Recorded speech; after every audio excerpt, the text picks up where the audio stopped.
तुम बेटे कल तक लिए गए हो, क्या करेंगे?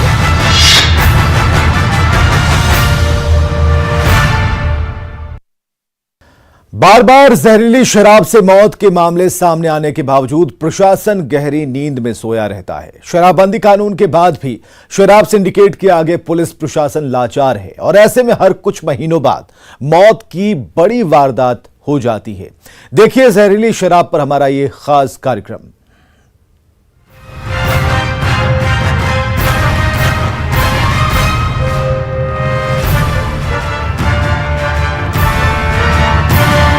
उनका बाल बटे का पास बेटी है, तुम बेटे कल तक लिए गए हो, क्या करेंगे?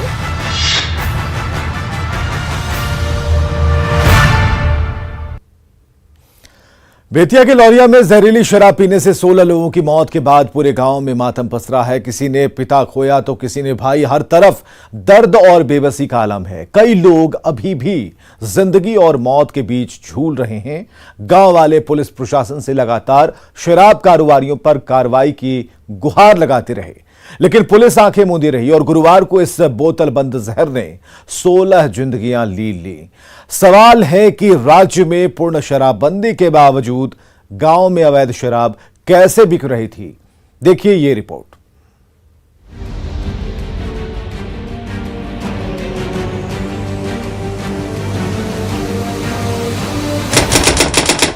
तारीख 15 जुलाई 2021। जगह पश्चिमी चंपारण का लौरिया प्रखंड।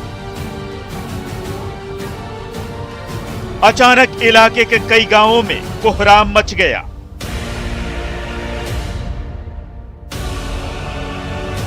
एक के बाद एक लोगों की तबीयत बिगड़ने लगी और देखते ही देखते 16 लोग मौत की आगोश में सो गए।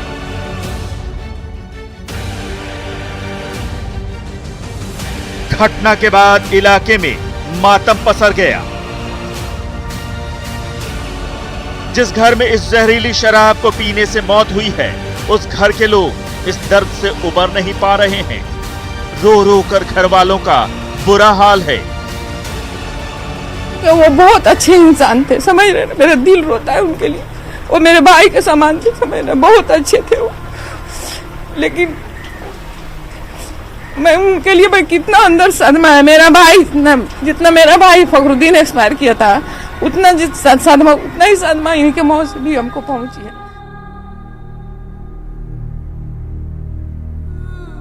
केहू नहीं है, हमरा केहू नहीं के देखनिया। कैसे जिंदगी कटी राउर? अब ऊपर वाला कटी हन, जिंदगी के काटी, दोनों पंच काटी लो, अब गुजारी लो हमार दिन। इस हादसे में परिवार के मुखिया बिकाऊ मियां और बकाउल्लाह की भी मौत हुई है। उनकी पत्नी का कहना है कि अचानक 15 तारीख की शाम को बिकाऊ मियां ने पेट दर्द की शिकायत की, जिसके बाद उन्हें पेट दर्द की दवा दी गई, लेकिन देर रात तबीयत ज्यादा बिगड़ गई और उनकी मौत हो गई। परिवार वालों का दावा है कि उनकी मौत जहरीली शराब पीने से हुई है। 13 तारीख के 14 तारीख के इंतकाल हो गया। परेशानी क्या होता रहे उनका परेशानी हो तो शादी के पर मौरी बाद उनके 4 बेर कय हो गए।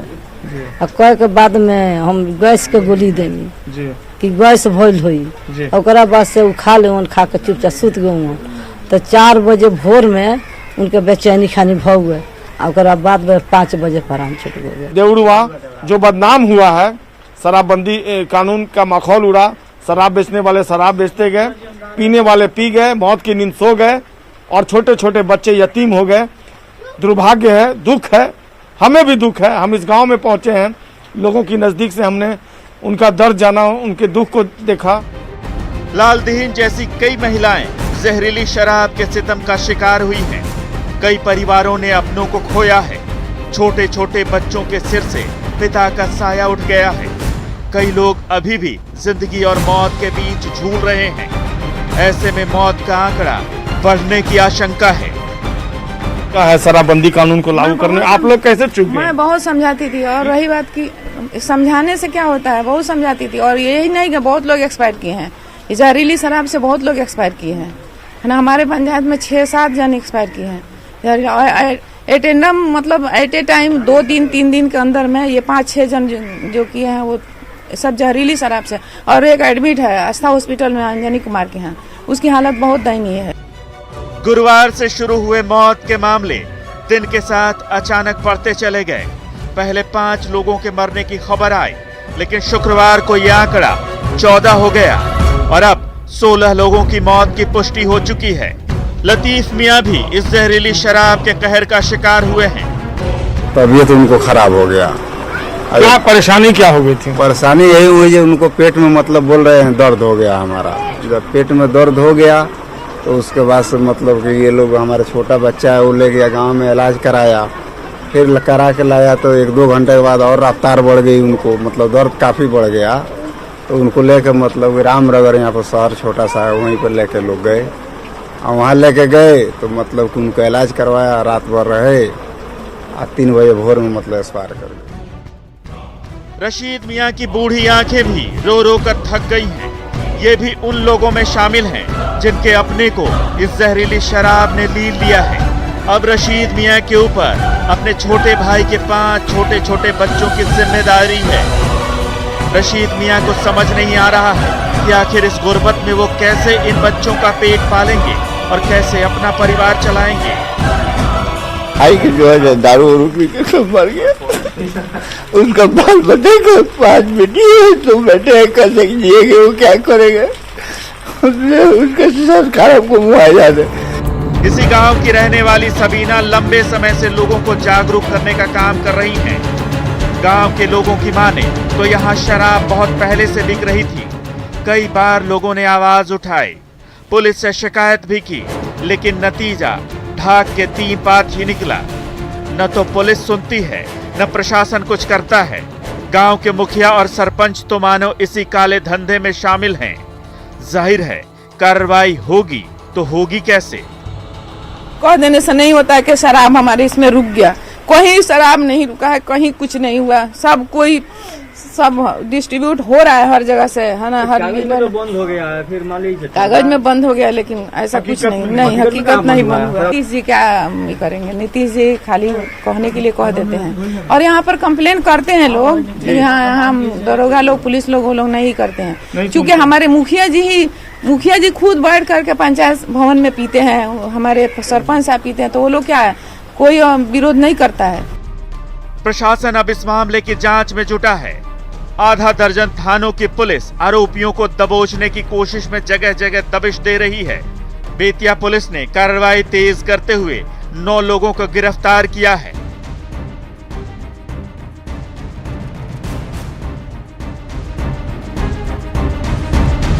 अन्य लोग हिरासत में लिए गए हैं। इस मामले में 2 मुख्य आरोपियों की पहचान की गई है। सवाल उठता है कि जब राज्य में पूर्ण शराबबंदी लागू है तो शराब मिलती कैसे और कहां से है? हालांकि जहरीली शराब से होने वाली मौत का ये कोई पहला मामला नहीं है।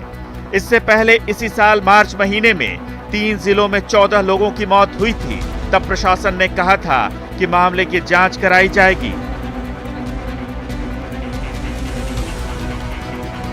लेकिन अब तक हुआ कुछ खास नहीं है। प्रशासन की इसी लापरवाही से अब पश्चिमी चंपारण के लौरिया प्रखंड में मातम पसरा है। तो निश्चित तौर पर हमें भी ग्लानि होती है ऐसी तस्वीरों को देखकर। हम कभी नहीं चाहेंगे कि गांव वाले, परिवार वालों का यह दर्द कि शराब पीने के कारण घर का अभिभावक चला जाए, हम उसको कवर करें। लेकिन हकीकत भी दिखाना जरूरी है। हकीकत उन लोगों को दिखाना जरूरी है जिनके जिम्मे शराबबंदी कानून को प्रभावी ढंग से लागू करने की बड़ी जिम्मेवारी सरकार ने दी है। कैमरा पर्सन दीपक और सहयोगी प्रफुल्ल के साथ संजय कुमार, न्यूज़ 18, लौरिया।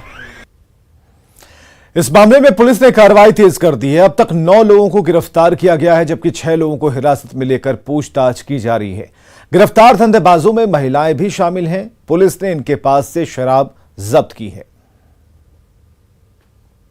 लौरिया में हुए जहरीली शराब कांड के बाद अब पुलिस एक्शन में आई है। देखिए, इस मामले में 9 लोगों को गिरफ्तार किया गया है और इन सभी को अब जेल भेजने की कार्रवाई जो है वो शुरू की गई है।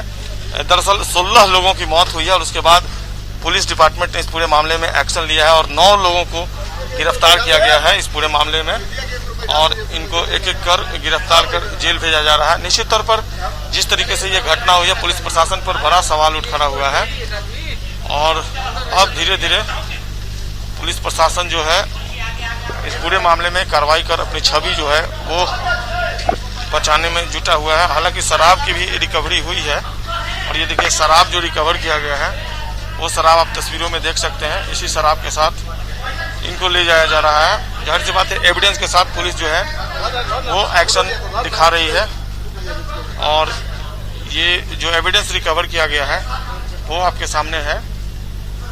और इस मामले में कुल 9 लोगों की गिरफ्तारी की पुष्टि जो प्रभारी एसपी हैं किरण जाधव, जो बगहा एसपी हैं, वो वेस्ट चंपारण के एसपी के प्रभार में उन्होंने 9 लोगों की गिरफ्तारी की पुष्टि की है। 6 लोगों को हिरासत में लिया गया है, फिलहाल उनसे पूछताछ चल रही है और आखिरकार इस कांड के तीसरे दिन जो पुलिस है वो एक्शन में आई है और इन सभी को अब जेल भेजने की तैयारी जो है वो शुरू की गई है। ये कब से धंधा कर रहे थे शराब का? वो लोग धंधा नहीं करते। कब से कर रहे थे? हम लोग धंधा नहीं करते। ये वाले मामले में गिरफ्तार हुए ना? किसान है। देखिए अब ये नहीं बताएंगे, लेकिन जाहिर सी बात है एक बड़ा सवाल उठ खड़ा हुआ है इस घटना के बाद और अब जो कागजी प्रक्रिया है उसको पूरी करते हुए इन सभी को जेल जो है वो भेजा जा रहा है। एक बड़ा एक्शन, कुल 9 लोग जो है वो अरेस्ट हुए हैं, इसमें 6 लोग जो है अभी उनसे पूछताछ चल रही है और जाहिर सी बात पूछताछ के बाद जब पुलिस को एविडेंस मिलेगा तब उसके खिलाफ आगे एक्शन लिया जाएगा। लेकिन प्रफुल्ल, कितने लोगों की गिरफ्तारी हुई इसमें? जी, अभी एसपी से मेरी बात हुई, उन्होंने बताया कि कुल 15 लोग हिरासत में लिए गए थे, जिसमें से 9 लोग जो हैं वो 9 लोगों को जेल भेजा जा रहा है और बाकी जो मुख्य जो 2 आरोपी है उसकी गिरफ्तारी के लिए टीम गठित किया गया है और लगातार कई थानों की पुलिस को यहाँ पे तैनात किया गया और 3-4 टीम को तैनात में बांट दिया गया और सभी टीम जो है लगातार उन मुख्य आरोपियों की छापेमारी में जुटी हुई है। और भी लोग, एसपी ने कहा है कि और भी जितने लोग होंगे इस कार्रवाई की जद में आएंगे, सभी को चिन्हित किया जा रहा है कि कौन लोग हैं जो शराब बेचने का काम करते थे। बिल्कुल जिनका इन्वॉल्वमेंट होगा सभी को। देखिए पुलिस कितनी अभी एक्टिव दिख रही है। ये सक्रियता अगर कुछ दिन पहले हुई होती तो शायद इतनी बड़ी घटना नहीं होती। जी बिल्कुल, अभी जो इस घटना के बाद जिस पुलिस की जो सक्रियता देखने को मिल रही है, अगर ये सक्रियता पुलिस ने कुछ दिन पहले दिखाई होती और शराब कारोबारियों पर नकेल कसी होती तो इस तरह की घटना जो है, मौत का तांडव जो है वो जहरीले शराब के कारण नहीं हुआ होता। बिल्कुल, आप देखिए भले ही अब पुलिस एक्शन में दिख रही हो, लेकिन पुलिस पर भी बड़ा सवाल उठ खड़ा हुआ है। गांव के लोगों ने उठाया कि पुलिस पहले से अगर एक्टिव हुई होती, अगर पहले से जो शराब के कारोबारी थे उनके खिलाफ अगर कार्रवाई की होती तो शायद 16 लोगों की जान नहीं जाती। लेकिन बिहार पुलिस की अपनी कार्यशैली है और अपनी इसी कार्यशैली का बिहार पुलिस लंबे अरसे से बदनाम रही है। बहरहाल इस मामले में अब जो लोग गिरफ्तार किए गए हैं उनको जेल भेजा जा रहा है। कई थानों की टीम जो है वो पहुंची है और अब एक्शन में दिख रही है पुलिस। और फिलहाल जो महिला है उनको भी अरेस्ट किया गया है और उनको भी पुलिस जो है, लौरिया थाने की ये गाड़ी है, महिला जो है उनको भी पकड़ के ले जाया जा रहा है और पुलिस जो है अब थोड़ी एक्टिव दिख रही है। इनको भी अरेस्ट किया गया क्या? केवल उन्होंने बताया कि हाँ अरेस्ट किया गया है। अब इस पूरे मामले में आगे किस तरह का अनुसंधान चलता है ये तो देखने वाली बात होगी, लेकिन 2 चौकीदारों पर कार्रवाई और इसके अलावा प्रशासनिक हमला, 9 लोगों की गिरफ्तारी, यही कर सका है। आगे क्या करता है इस पर हमारी नजर रहेगी। कैमरा पर्सन दीपक के साथ संजय कुमार, न्यूज़ 18, लौरिया, बेतिया। बिहार में पिछले 5 साल से पूर्ण शराबबंदी लागू है। सख्ती के बावजूद आंकड़े चौंकाते हैं। शहर से लेकर गांवों तक शराब का सिंडिकेट खड़ा हो गया है। गिरफ्तारियां होती हैं लेकिन पीने वालों और बेचने वालों की अब तक इस सिंडिकेट का एक भी सरगना गिरफ्त में नहीं आया है। और आंकड़ों की जुबानी देखिए सरकार की इस योजना को कैसे पलीता लगाया जा रहा है।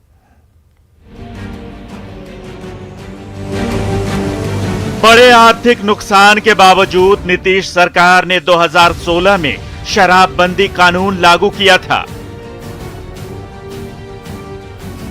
कुछ दिनों तक तो सब कुछ ठीक ठाक रहा, ऐसा लगा कि वाकई लोगों ने शराब से तौबा कर ली।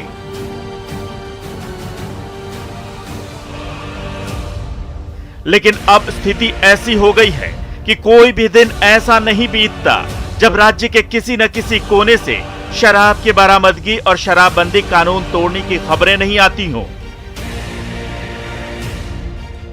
मतलब साफ है कि शराब के सिंडिकेट को तोड़ने में सरकार असफल रही है। आज तक किसी बड़ी मछली को नहीं पकड़ा जा सका है। पकड़े गए ज्यादातर लोग या तो शराब पीने वाले हैं या फिर इसे लाने के लिए कैरियर का काम करने वाले हैं। राष्ट्रीय परिवार स्वास्थ्य सर्वेक्षण यानी NFHS 2020 की रिपोर्ट के मुताबिक ट्राई स्टेट होने के बावजूद बिहार में महाराष्ट्र से ज्यादा लोग शराब पीते हैं। आंकड़े बताते हैं कि बिहार में 15.5% पुरुष शराब का सेवन करते हैं। महाराष्ट्र में शराब प्रतिबंधित नहीं है, लेकिन वहां शराब पीने वाले पुरुषों की तादाद 13.9% ही है। अगर शहर और गांव के आंकड़े देखें तो बिहार के ग्रामीण क्षेत्रों में 15.8% और शहरी इलाकों में 14% लोग शराब पीते हैं।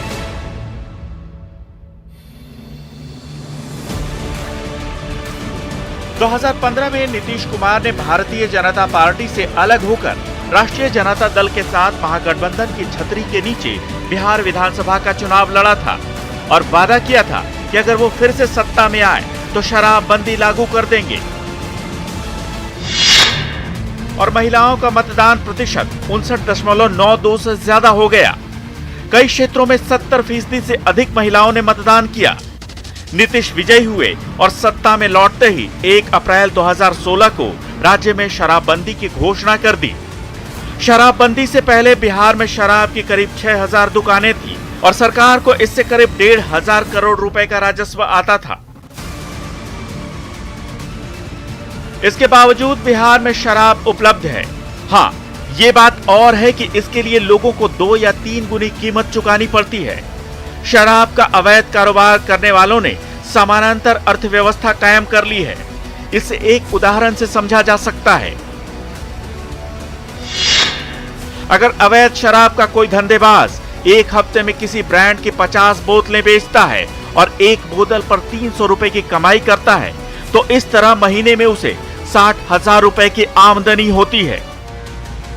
जाहिर है, इस सिंडिकेट से होने वाली ऐसी कमाई ही इसे चोखा धंधा बनाती है।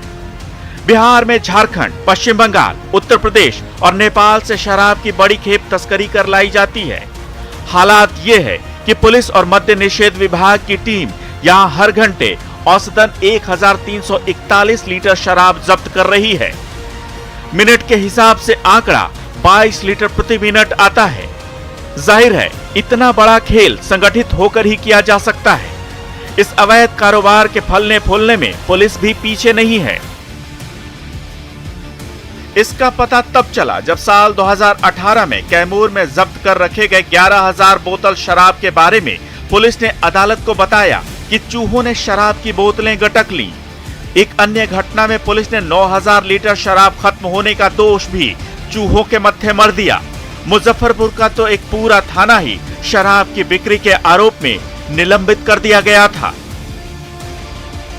शराबबंदी कानून तोड़ने के आरोप में 2016 के बाद 3,05,000 शराबियों को जेल भेजा गया है, जबकि 72,443 लोग गिरफ्तार किए गए हैं।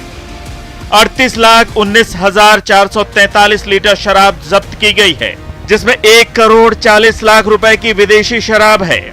अब तक 2,75,000 के करीब FIR दर्ज किए गए हैं। यही नहीं, 600 से ज्यादा पुलिस कर्मियों पर विभागीय कार्रवाई की जा चुकी है। साथ ही 180 से ज्यादा पुलिस अधिकारी और जवान बर्खास्त भी किए गए हैं। Bureau report, news 18। तो सवाल है कि आखिर 5 साल से पूर्ण शराबबंदी लागू होने के बावजूद बिहार में शराब कैसे बेची जा रही है? पुलिस की नाक के नीचे माफियाओं ने कैसे शराब का एक बड़ा सिंडिकेट खड़ा कर लिया? पुलिस और आबकारी विभाग को क्यों इसकी खबर नहीं लग पाती, और लगती है तो समय रहते कार्रवाई क्यों नहीं होती? ये कुछ छुपते हुए सवाल हैं जो सरकार और पुलिस प्रशासन से पूछे जा रहे हैं। और इस खास कार्यक्रम में आज के लिए बस इतना ही। कल फिर हाजिर होंगे। देखते रहिए न्यूज़ 18 बिहार झारखंड।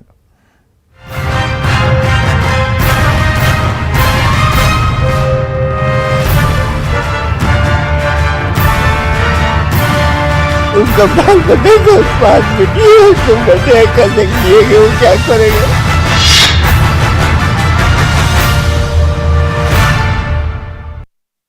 लीवर की